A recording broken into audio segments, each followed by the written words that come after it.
All right, so we are live, and so people start joining in. Well, perfect. So just a kind of I know that we're in this new year now, Dr. Vaughn. So how you how did you spend the holidays? Did you have a good time? I was lucky this year. I didn't travel. My family from Pennsylvania traveled to me this year, which was nice. So I had nieces, nephews, my siblings, and in-laws all, and my mother joined us, which was really nice. So I was able to just relax at home. Y'all know how it is. You're enjoying family, but you're also hosting, right? And Yeah. so it was very busy, and it was eventful in a positive way. Every day we had something going on, a lot of food, probably too much food. But it was nice. And we brought in the new year together, which is always nice.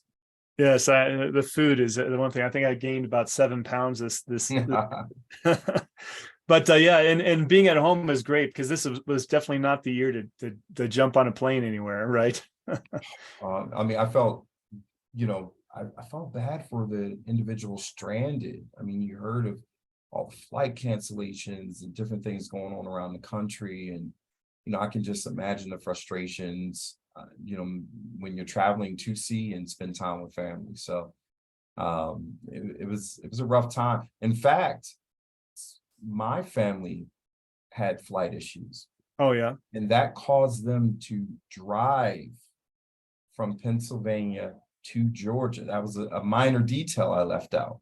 Ah, wow. Yeah, they drove, which was unexpected. And I mean, it was just, of course, I mean, with stopping, I mean, you're looking at almost 14 hours. Yeah. And of course I mean the weather wasn't all that great. I imagine maybe even the roads were bad. Yeah, this cold front that came through the southeast really impacted a number of travelers. I think they were okay, but they left. Actually, it hit the northeast as well. It got warmer as they came further south. So for them, it was a plus. Mm, Yeah. yes. Hello, Sumit. So Dr. Vaughn introducing to one of our hosts here, Sumit Singla. Hello, Sumit. How are you? I'm good, Dr. Vaughn. How are you doing? I am doing Wish you a very awesome. happy new year. Yeah, I'm doing awesome. How's your new year? Not bad at all. I hope you had a good time as well and are looking forward to a great year ahead. Yeah. It's been a nice start. We hit the ground running. So I was looking forward to the People Strategy Forum as a nice kickoff to the year. So Yes. So we're just having a chat as we're waiting for the top of the hour here. One more minute before we get started for our listeners out there.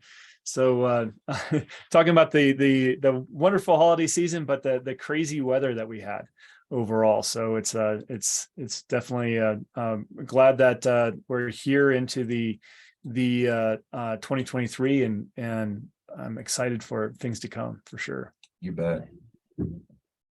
Now, is everyone in Colorado? Well, Sumit is in India, and Oh, awesome. Wendy is in Colorado. And Char, are you in Mexico? Or are you in Colorado? I'm Right? in Puerto Vallarta. Ah, That's I just got in last Friday, so I'm still recovering from my travels here. wow, awesome. But I usually live in Colorado. I mean, I do 6 months in Colorado and 6 months. Same as here, same as aquí. Gotcha. I don't know very much. I know Spanglish. That's about it. So you're teasing us with the mountains in the background. yes. Yeah, I have to change my background to my beach background. So We need the beach. Yeah. That's yeah. right. And Sam has a beach one, so I'm going to change it soon. It was 14 here this morning, Char, and we got like a foot and a half of snow over the weekend. So we need the beach to balance it out. Yeah, I love that -9 degrees and shoveling about a foot and a half of snow. So I was ready to leave, man. I was ready. Oh yeah, All you right. got a little bit of it before you left. Yes. All right, we are at the top of the hour, so I'm going to go ahead and kick things off, and we'll get going here. So the first thing I'm going to do is start our multi-stream. So here we go with that.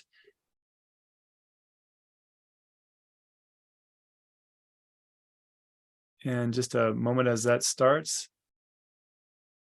And there we go. Perfect. Well, welcome everyone to the People Strategy Forum. I'm happy to have everyone here in the new year. It's a fresh 2023, so we're really excited. But a little bit about the People Strategy Forum. We're here to engage, energize, and elevate your employees in your company. We come together as a group of experts to kind of elevate the field, and we often have wonderful guests such as Dr. Donte Vaughn here. We're going to be talking today about the Great Resignation myth and bridging those gaps in leadership and thinking about that important attraction and retention of talent in this 2023. So to kind of start off, we have a variety of hosts here as we do every week on our forum. Today we have Wendy Graham. And Wendy Graham is an expert in talent development and training and so forth, and she's a great people strategist. We also have Char Miller, who is our small business expert. She is a serial entrepreneur and has several businesses that she runs with her people, and so we're excited to have her here. And then also Sumit Singla from India. He is a people strategist and has years of experience with some significant background and some of those large consulting firms that you've heard of.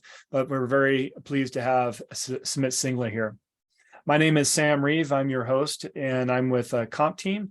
And I focus on compensation and talent management, and we help companies of all sizes grow and scale, and whether they're in the United States or internationally. So I'm very pleased to introduce to you today Dr. Donte Vaughn. Dr. Vaughn is the CEO and managing partner of CultureWorks. It's a company that's dedicated to performing cultural performance management solutions that helps employees or help organizations manage and foster those cultural change through real-time learning and practice. So one thing I would love to dive in a little bit more on, Donte, to hear about, how you developed or what excited you about becoming being a leader of cultural change and so forth, learning a little bit more about your book and the From Culture to Culture and in your background. So can you tell us a little bit about that? You bet. Thank you, Sam, and the rest of the hosts at CompTeam. I'm excited to be here, and thank you for the introduction.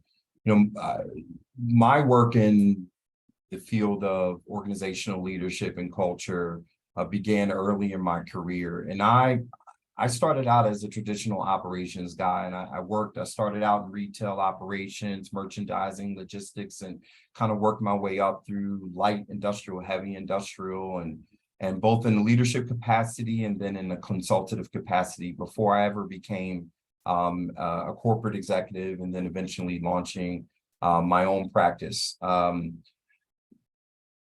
The human experience has always been something that I've been connected to, understanding how people come together and function effectively. And then through that interest that really stemmed all the way from childhood and playing in sports teams and just growing up and even in the inner city of Philadelphia, I've always been this sort of middle ground, almost called myself Switzerland, right? And always looked at different group dynamics. And so it's been something that's always been kind of brewing in me, so to speak. So my academic pursuits were always in the field or the world of leadership and management practices. And then when I started getting into more of the consulting space and understanding how systems and processes and behaviors come together, that's where I met my co-author of the book and one of my business partners, Randall Powers. And we started to have this conversation around leadership culture and the importance of impacting leadership behavior as part of any organizational improvement initiative. And for me, being the people science guy, I said, well, look, we're talking about behavioral change now. We're talking about organizational psychology. How do systems, processes, and people come together, and how do we impact that in a positive way to ultimately impact operational performance as much as we impact the employee experience and even the customer experience. So we talked about this concept of what has become cultural performance management. And cultural performance management is really taking a more systematized, operationalized approach to behavioral change among leaders and really impacting workplace culture. And it was born out of experiences that I think we all shared in recognizing that no matter how enhanced your systems and your processes are, until you address leadership behavior and the implications of those behaviors, you won't ever realize the optimal operational culture that you're looking for. So exactly right. I mean, it starts from above, and so you designed the book to speak to leaders to help them understand that they are the apex of that change. Is that right? You're absolutely right. I mean, the book is almost transitional in that we first say, hey, we need to have the revelation, the epiphany that you can't fake culture. We're in a time and place in the market now where organizations are being held accountable to this culture they claim, all the core values and what you present to the marketplace as what they can expect. You're prescribing this culture. You're saying my company believes in these values. We have these belief statements. And now you have a workforce and even your clients and suppliers all saying, oh, really? Well, I'm gonna challenge you in that. And I want to understand and I want to realize that experience. And now we have organizational leaders saying, oh, I don't really I've tried for years, but when you look at Gallup surveys and other statistics, employee engagement rates have been stagnant. We get excited when we see 1% improvement in employee engagement scores year over year, 33%, 32%, 34%. We're stagnant because organizations needed that system that says, how do I impact at its root cause employee experience? And now we're getting into leadership behavior change. Right. Well, every company needs to have a certain capacity. I mean, we all have cultures, whether in our organizations, whether we believe we do or not, right? Right. And so, what do you mean by that cultural capacity in building that capacity? When we think about culture, right? And my partners and I define culture as the values we share, right? The language we use, the behaviors we display, and the connections we make. When we say culture, that's what we mean. So who owns that, right? And that ownership really rests with leaders. And when we say the cultural capacity of an organization is, what is the capacity of your leaders to actually learn, practice, and refine the behaviors that connect to this culture that you either claim or trying to strive for. Just because I have a desire to perpetuate a culture doesn't mean that my leaders are equipped with the skills and competencies to actually practice that culture, especially if it's a significant shift from where they were historically to where you want to go, especially with the shift in the marketplace, multi-generational workforces and things of that nature. So you have a capacity, and that's part of the work that CultureWorks does up front, is to help you understand what is your cultural capacity, so then we can help you implement the right developmental tools for your leaders to be able to practice and learn and refine the behaviors that make up that culture. That's great. Well, we know that in we had a cultural plan. A lot of companies had cultural plans, that they were executing upon. Yeah. And then of course there was this huge shock to the marketplace over the past 10 years or past 5 years, actually, the pandemic, the multi-generational workforce and the great resignation as the myth as we're talking about. So how has that impacted organizational culture overall? Going back to that definition, the values we share, the language we use, the behaviors we display, the connections we make. These shifts in the marketplace, both from a global pandemic point of view, but also in market interest and all the social movements, all these things really challenge organizational leaders to look at, where do we stand in all of this? We had these culture initiatives, and we're recognizing that the window dressing side of it, the marketing, the articulation of this vision we have for our culture is no longer enough, right? So what do we do with this? And then all of a sudden, the rug was pulled under many organizations' feet a bit, because not only do I have to address this, how do I do so under a new organizational construct? Well, what does that impact? Technically, it should not impact the values we share, the language we use, the behaviors we display, the connections we make. That's where you may see a disruption in how your organizational construct of the past versus now. But most organizations, even pre-pandemic, struggle with taking these value system that they presented in their organization and truly making it real and tangible and intentional. So pandemic or not, we have to go back to what are the values that you believe underpin this culture you want? How do we ensure that they are actionable? And then how do we connect them to how your leaders engage and interact and make decisions in your business every day? And yeah, as you've shifted your organizational infrastructure or your construct, then that may change your mechanisms for communication and engagement, but the foundational nuances should remain consistent. And that's the beauty of having a culture system is in the midst of changes in your marketplace, that's where you gain consistency in employee experience and customer experience, because pandemic or not, market shift or not, I have a foundation that grounds me. That's a great point. So that one of the things right now is, I mean, knowing what you want to have as a culture as a leader is quite important. But and also the next thing is making sure that everybody knows about it, right? Not just within your company, but externally as well. So right now, and the economy is quite a thing to consider right now, especially around the world and especially in the U.S. But there is a lot of stories that haven't changed over the past 3 years or so, which has been a labor shortage.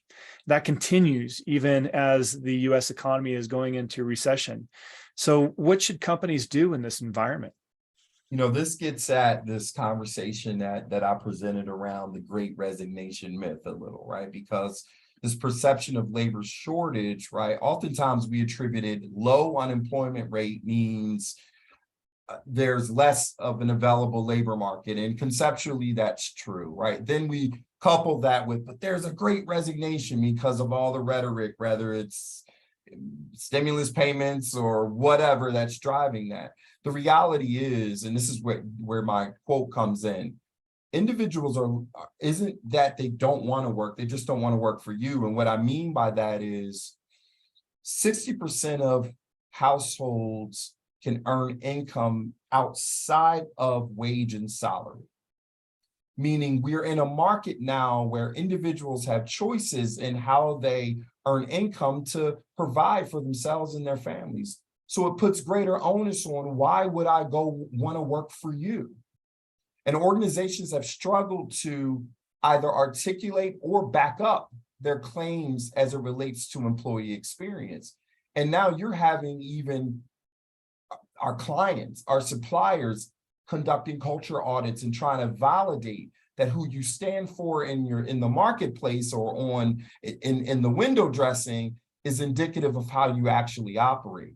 And I think organizations have to get back to, if I have a predominant market of prospective employees who have an interest, not just around wage, but around experience and operating with purpose and meaning, then how do I articulate that and how do I validate that in a way that individuals will say, I should really look at this organization. I'm not talking about pool tables and ping pong tables and donut drives, right? We get really excited when we hear about these perks. And it's not to say that those things don't have their place, but I think and prospective employees are looking for something more. And so what's the more, and how do I articulate that? Yes, to your point, Sam, it starts with communication. What are my core values? What are my belief systems? What are the things that mobilize us as an organization? Now what? How do I validate that this is something that I don't just communicate, but I integrate into my day-to-day practices, not just through the lagging indicator of employee engagement surveys, but what am I doing upfront to ensure that I'm positioning everyone to foster this culture? Because that's a missing link that at CultureWorks we're trying to bridge for organizations. Mm-hmm. Yes. And so I'd like to hear from you, Sumit. I mean, from a global perspective, what are you seeing that, what do employees want today? And if we're trying to attract talent from this global workplace that we're in, what are you seeing as being the dominant factors? That's an interesting question, Sam. And I'm seeing different things from both the demand and the supply element. So like Dr. Vaughn said, people are deciding that they do want to work, they just don't want to work for you. And there are people who are refusing to participate in 8-step interview and selection processes and saying, I'm not really up for this. And even once inside an organization, once you're working there, people are being a lot more demanding in terms of clarity around what next. So I get it that I have a job, I get paid to do it, but what is the total rewards package looking like? So not only the money that I'm earning, but in terms of career opportunities, in terms of the intangibles of work culture. So is it okay for me to just be at home because I want to catch the football World Cup final? Or do I just have to pretend to be sick and or claim that my dog's unwell? So do I have the kind of psychological safety to be able to be responsible for outcomes? So I think people are realizing that I don't want to be a clock watcher. I don't really want to look at, 5 o'clock, let's head home now. More of, let's hold each other accountable to various things. So you invest in my career, in where I'm going from here, what's next for me. I will invest in making sure that the goals that we agreed to, we meeting them, whether I do those in 5 hours or 40 hours, let's leave that aside for now. I mean, I think that's a big cultural shift. And in my part of the world, it's a bigger one because traditionally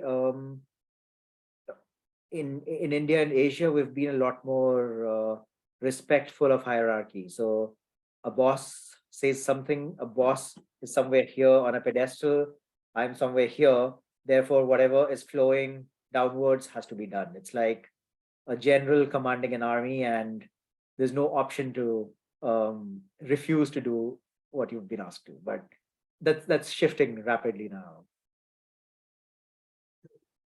Yeah, that's I couldn't agree more, Sumit.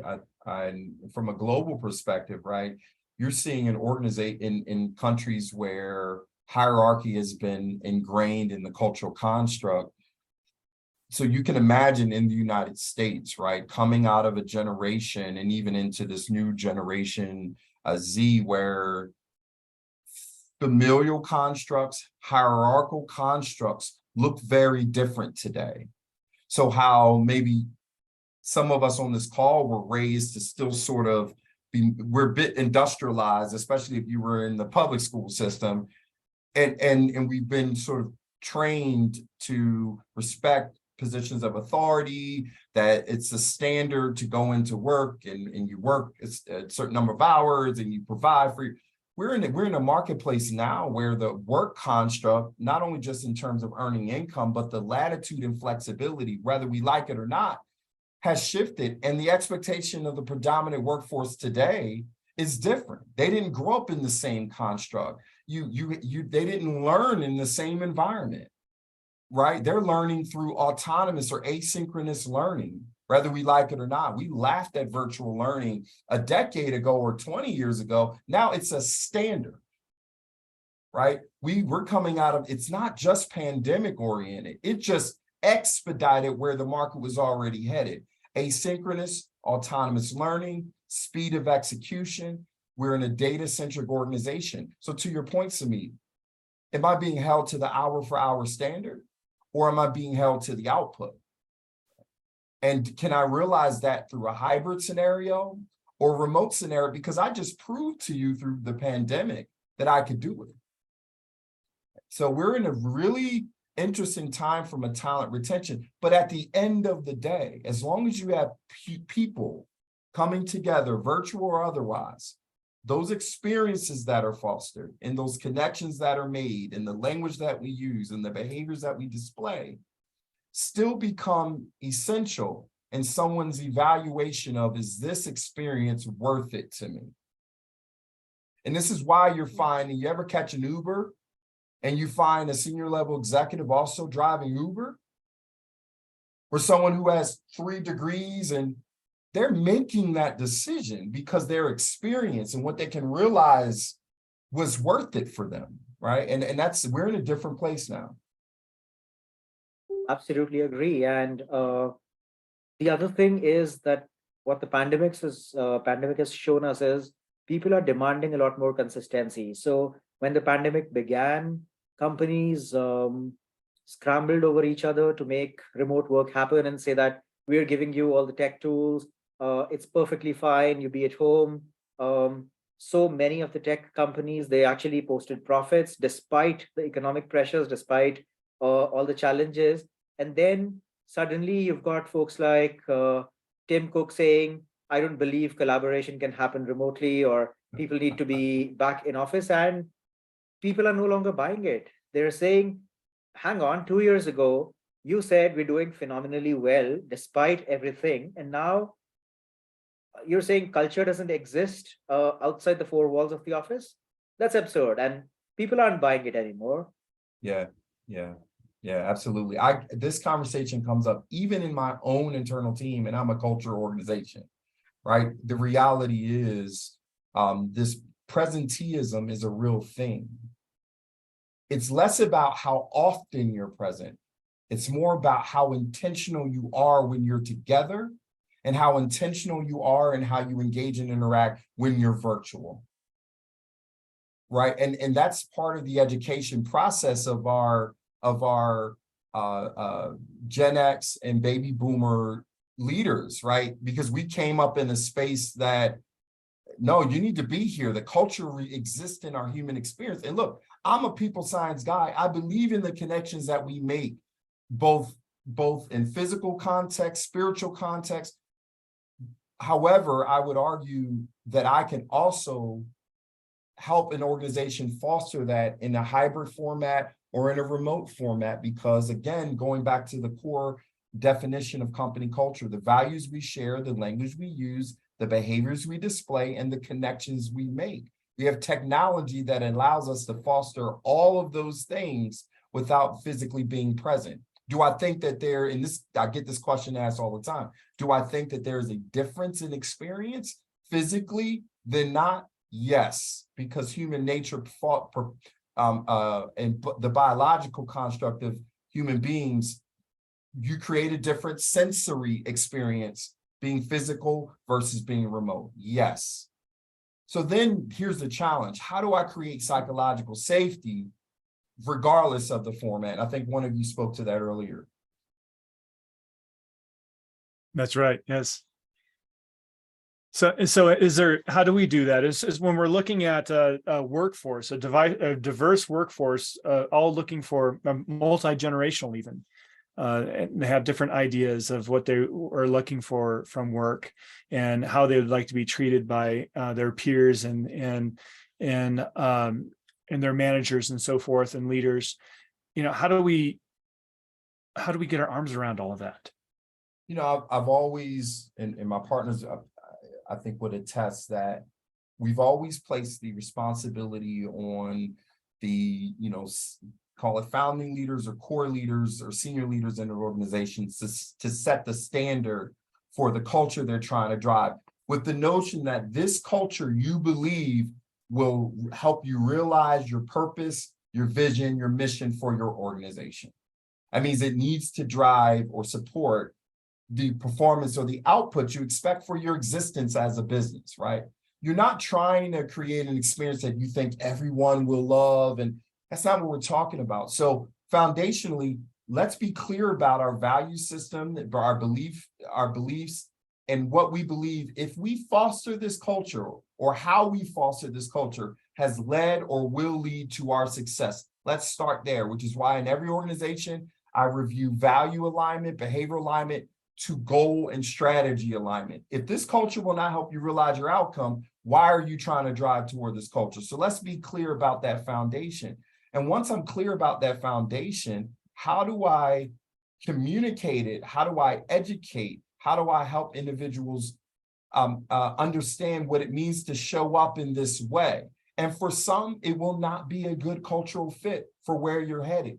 You may have some legacy folks who, you know what, you believed contributed positively for the organization, but where you're headed and what you need to drive success in the future, they no longer align with that legacy culture anymore. You promote what you permit. So there are going to be some hard conversations to be had. There are going to be some individuals who you want to give them some capacity to learn. Oh, that's what it means to show up and exhibit trust or trustworthiness or respect or diversity or inclusion. Right.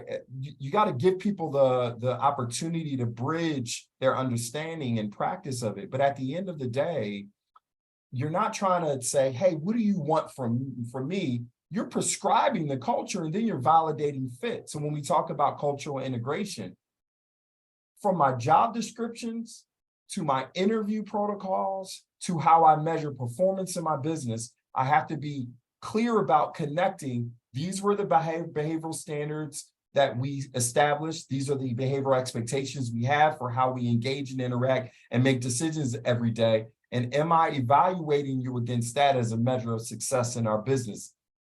Not just around the technical or quantitative output that you yield from our organization.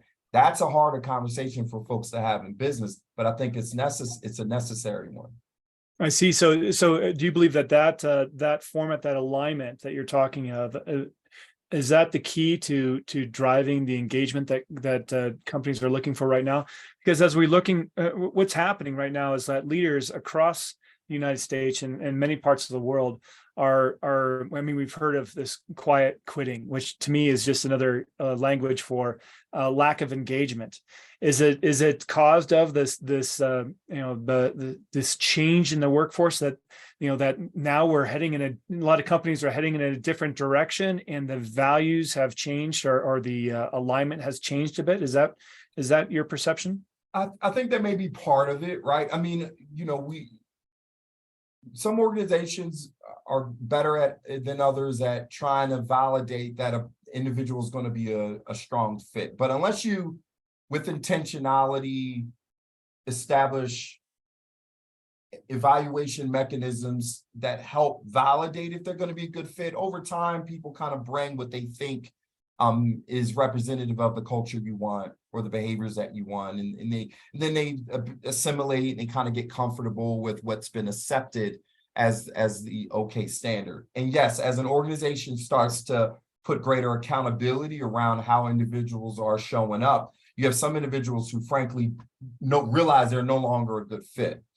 The other side of that is toxic cultures are being formed or subcultures being formed, and they are quietly nipping away at an individual on what they thought their experience would be or what they were told versus what their actual experience is. There's so many factors that I think contribute to an individual's decision to quietly quit. But at the end of the day, oftentimes what we're finding statistically is there's this perception of what I came in and what I was going to experience through this opportunity was not what I actually realized. And some of that is often simply a gap in engagement, how communication, understanding, alignment, right? And that's why this notion, to your point, Sam, around what are leaders doing to engage that individual before they decide that they don't even have enough psychological safety to come to you before they made the decision to leave your organization and say, there is a disconnect.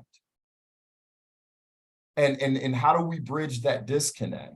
And it's okay for an organization to say,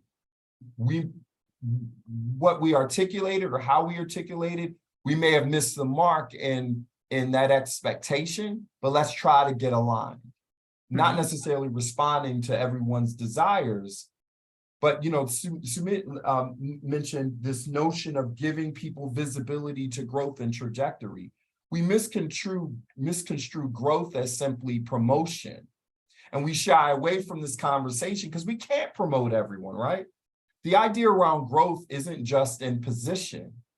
It's in growth emotionally, psychologically, academically, even in the midst of the roles that we fill in an organization. How do I position individuals that they feel like they're growing in purpose and fulfillment in intent, even if the experience you have in that organization propels you to the next thing outside your organization?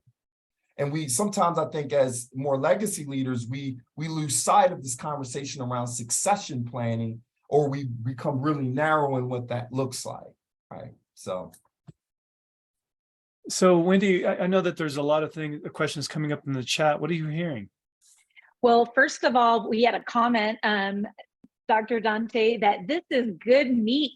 Walk it like I talk it, be it, not just engagement results and action plans. So that was a nice comment from Nikki I wanted to pass along. Amen. And then Anna said, how would you influence senior leaders to shift the mindset so that there can be more transparency and open communication with employees? Thank you. That is a great question. And that's something we spend a lot of time with upfront. We have to start from the top. So we take a top down and bottom up approach. The top down approach around leadership mindset, I have a very candid series of conversations before we're ever even brought into an organization surrounding what exactly are you trying to realize and why. Because if I can't connect to why you think this is important, if I can't help you connect to how this leadership culture, this experience is impacting your bottom line or the fulfillment of your purpose, your vision, your mission, then I'm already behind the 8 ball.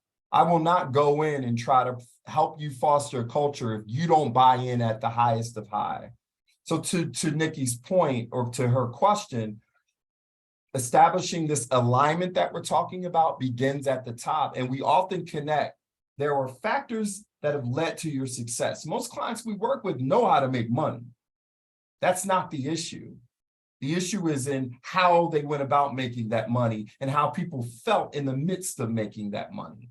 The experiences, the high turnover, attrition, the customer experience as a result of making that money.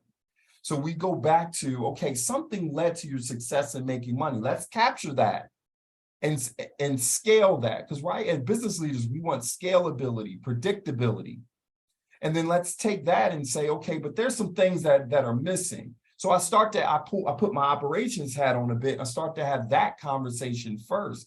And I think oftentimes as human capital and HR practitioners, we're already we're a bit behind, right? Because we have to go into this meeting and they're like, oh, here comes HR, right? And this soft, fluffy kind of thing is ops leaders. But a CEO wants to understand, yes, culture matters to some extent, but how does it impact my bottom line? I have an EBITDA number I need to hit. I have a board of directors. I have stakeholders who care about the bottom line. Why does this investment matter? So I have to have that conversation with them. And typically, once we make that bridge, then the next conversation then says, okay, how do we mobilize your organization around this culture performance management system? That's an operationalized approach, which is something a lot of ops leaders can grip their hands around. Our HR practitioners, our people and culture practitioners, they tend to get it. They understand it. It's the ops side that we want to make that bridge on. So Dr. Vaughn, you brought up a lot of thoughts for me, and I just have a couple thoughts, and then I'd like to wrap up with a question for you.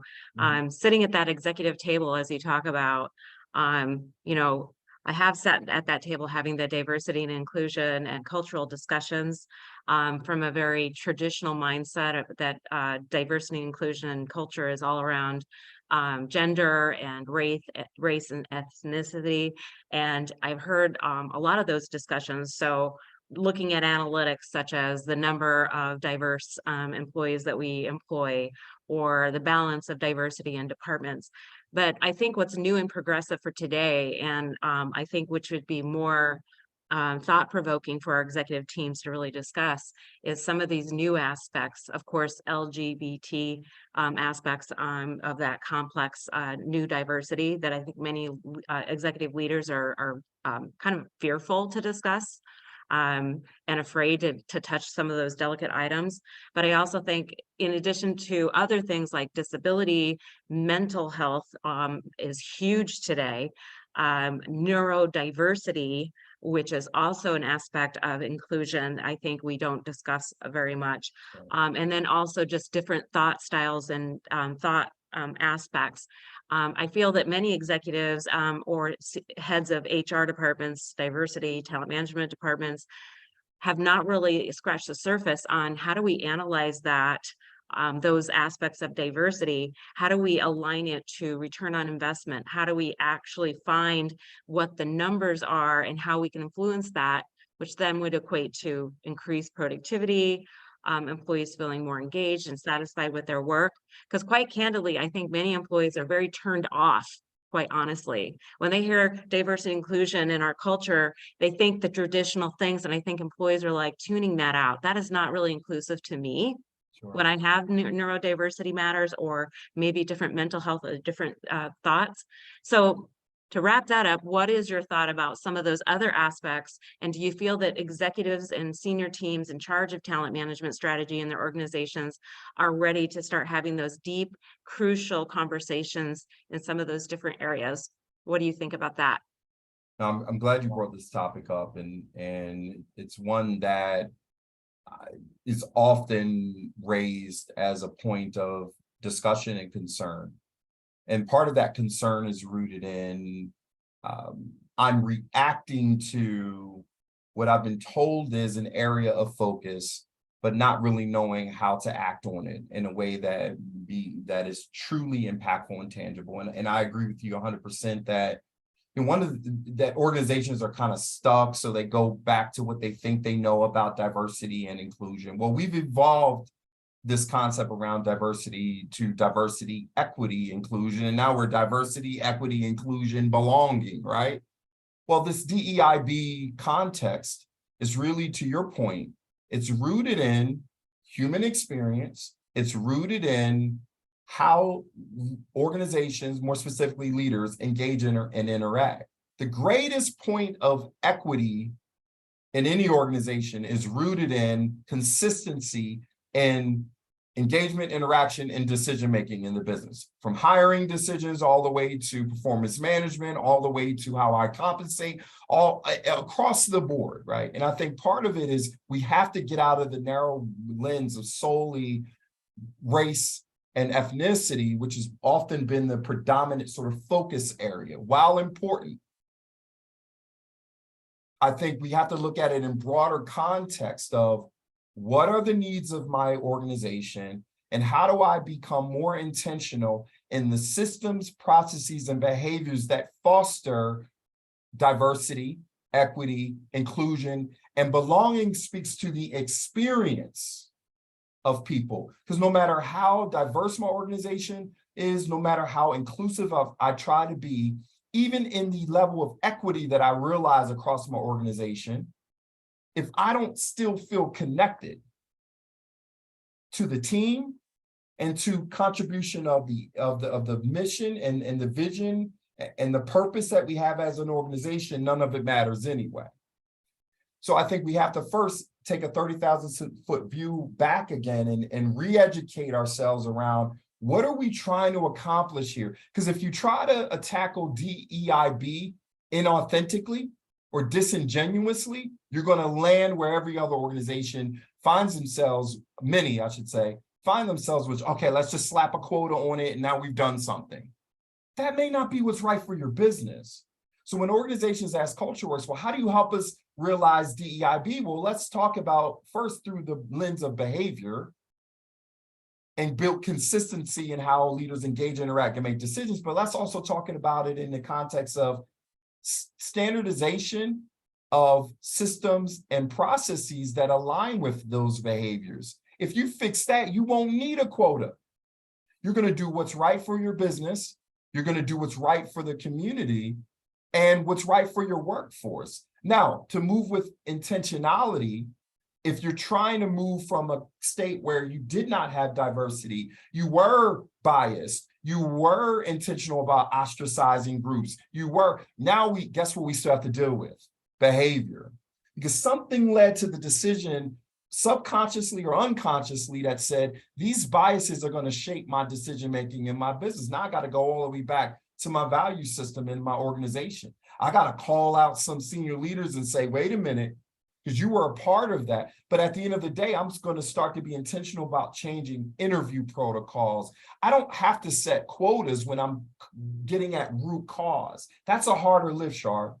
That's a harder lift. It's a lot easier to say I have a DEI initiative and I'm gonna set some quotas. I'm gonna find the BIPOC community and I'm gonna find some up and rising executive or person of color and I'm gonna call them the next DEI officer. That's not, that doesn't get you to the end result in most cases. And to your point around this exhaustion that employees are experiencing, especially employees among the BIPOC community. Oh, here we go again.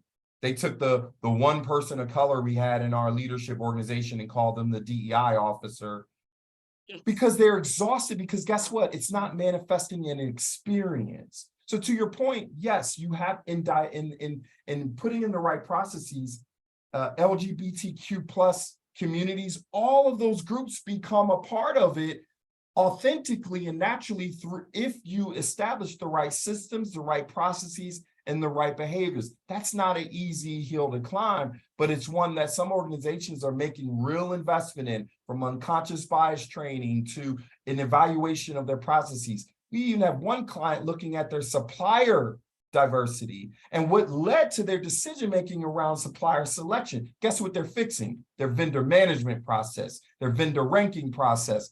And then among that, they're also implementing training and development to make people more conscious of the behaviors that impacted their decision-making in the first place. That's a real DEIB strategy. Right.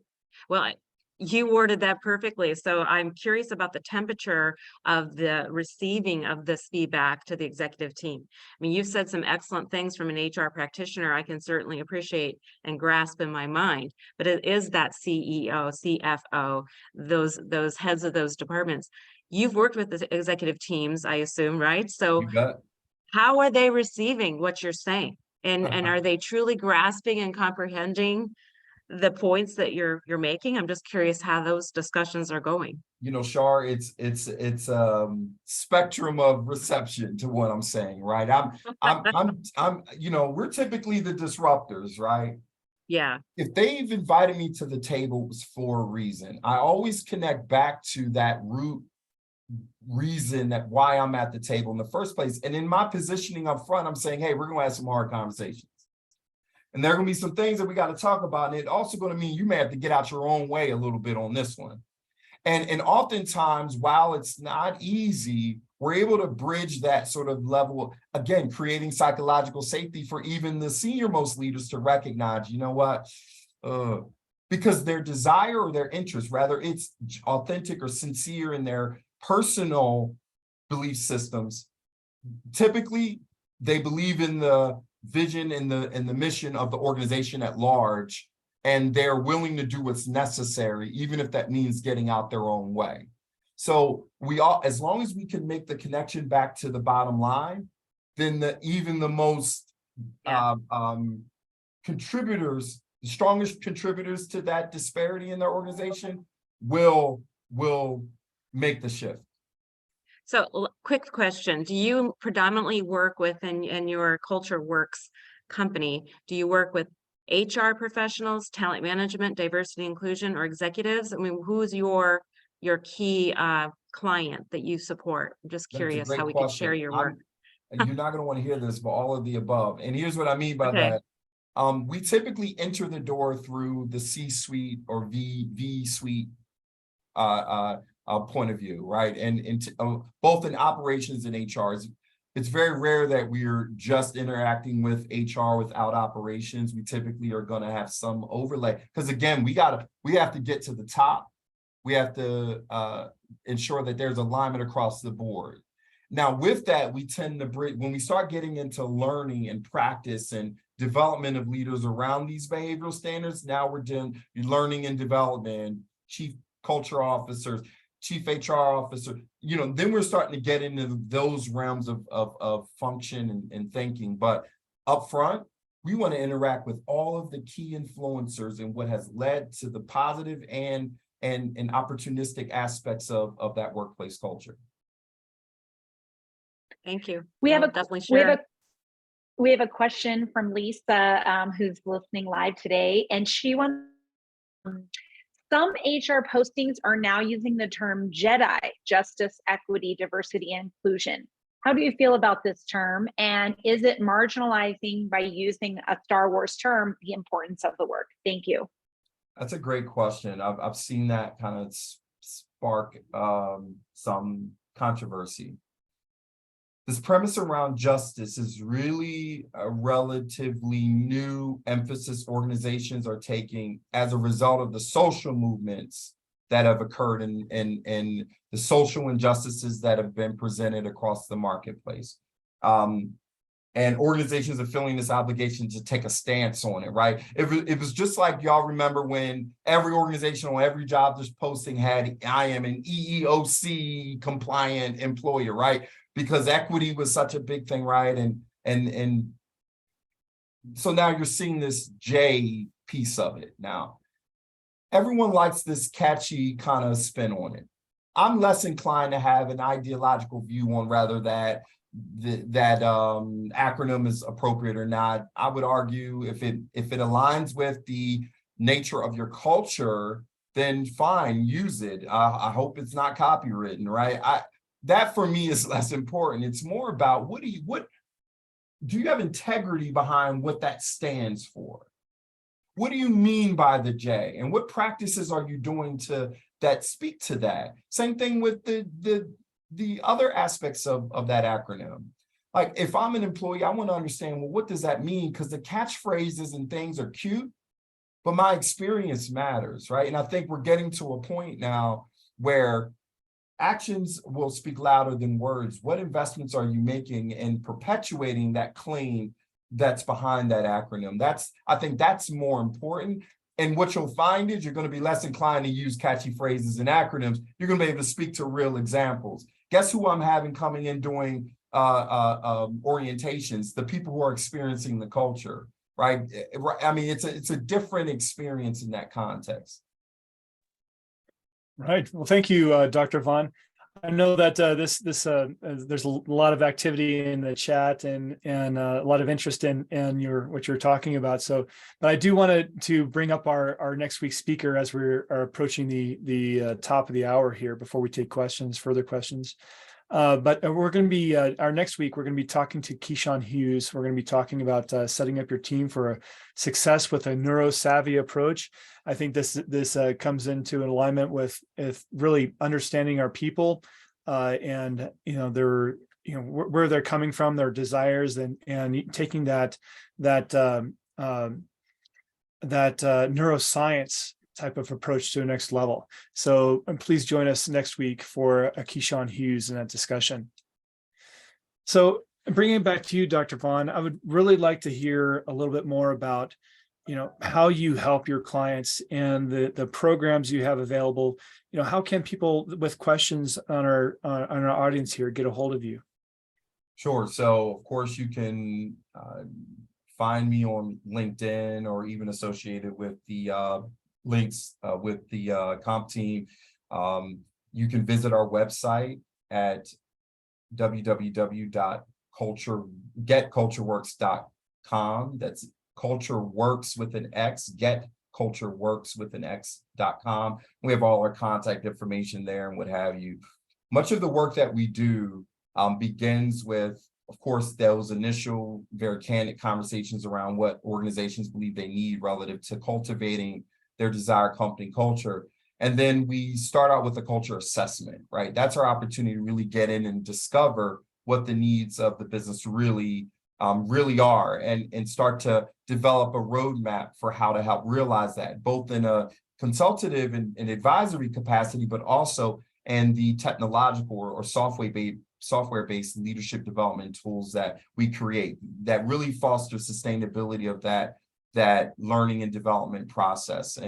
And so much of that work begins with just reaching out to us. Let's have that initial conversation free of charge. Let's just understand, what are you seeing as opportunities? Now, much of the continuous improvement work we do outside of our software tools is everything from executive coaching to a more hands-on support that we provide to organizations. But it'll start with that initial call. So if you reach out to us on our website or on LinkedIn, you can message me directly, and let's have the conversation. Same thing with any questions, Sam, that were left unanswered. I'd love an opportunity to respond over email or what have you, and try to give or a call and give some more perspective.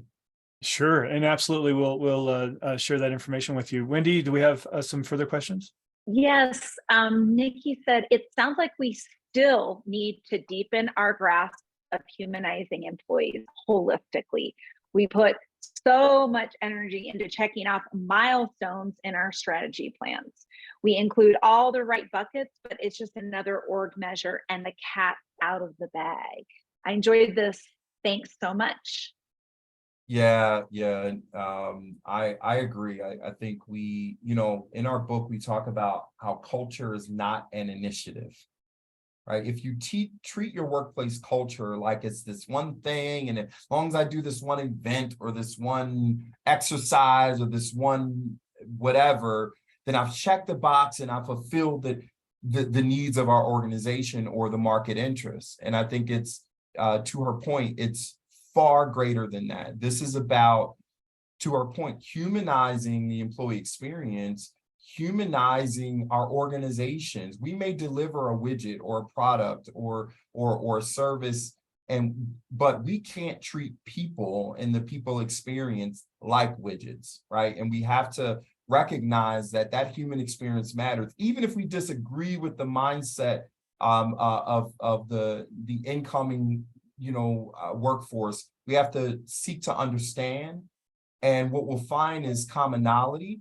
And if we can connect the commonality accordingly, and we can articulate and hold one another accountable to the experience we're trying to drive, then we're going to have positive outcomes. You're always going to get back to the outcome that you want for your organization. So I agree. We can't treat culture like an initiative. Perfect. And then also about your book there, Donte. I mean, where's the best place for people to go and find your book, and how's it available? Yeah, outside of our website, you can go to any major platform. We hit the bestsellers list on Amazon upon our release. You can definitely find us on Amazon, Borders, any major book supplier. You'll be able to find us there, from culture to culture. And is there an audio version available? There is, on Kindle and Amazon audio book and all the other there's a few other platforms. There's an audio version if you'd like to, and trust me, it's not my voice. It sounds a bit of Liam Neeson mixed with some other suave sounds. That's great. Perfect. Well, what is framing in the spirit of the new year? What is framing? What are you looking forward to in the new year there, Donte?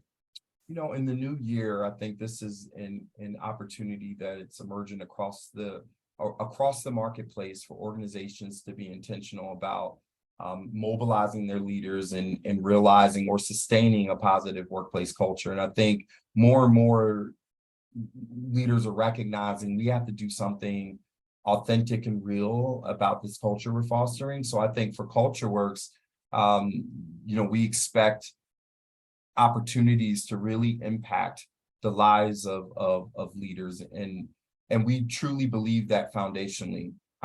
improving how people lead, right? And because we believe that leadership is not a switch you can turn off, right? How you show up as a leader in your business is the same way you show up in your lives. So if we can impact that and how you engage and how you interact and how you make decisions in a positive way, then we're having an impact in general. So I think this is a really merging kind of opportunity for us.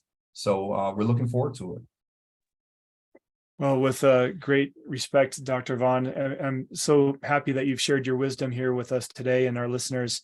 And I wish you a joyous 2023 and with great success and to have much impact on all your clients and the people that come to you for help. So thank you so much for sharing your thoughts here with us today. I appreciate it, Sam, and the rest of the team. Thank you for having me. All right. Thank you. Cheers. Great discussion. Thank Thank you. See you. you all. Thank Happy you. New Year, all. And we'll see you next week on the People Strategy Forum. Thank you.